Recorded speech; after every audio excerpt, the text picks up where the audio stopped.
Now that we understand progressive web apps, I just wanted to add a few closing thoughts.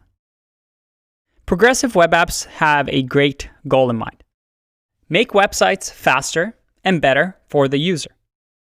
However, as with all new technology, it still has some kinks to work out.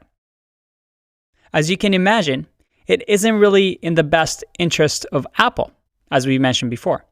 That's why Safari support is really slow right now for progressive web apps. It'll improve over time, but you have to be careful between the browsers what works and what doesn't when building a progressive web apps.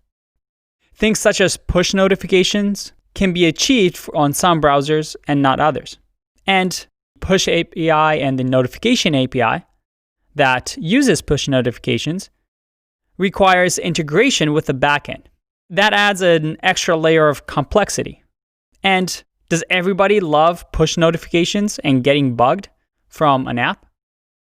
I know that when I'm visiting a website, getting notifications to add it to my home screen is really, really annoying. Did you actually ever download an add to home screen notification?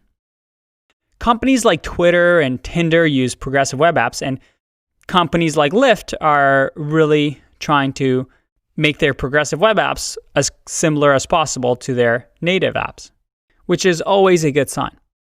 With these sort of technologies, be careful not to just get caught up in the hype.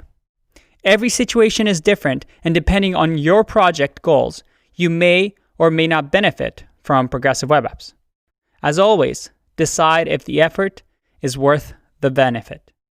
Luckily, for most projects, progressive web apps does help because even if it's not all the features that are being used, the browsers that do support it will give a better experience for the user.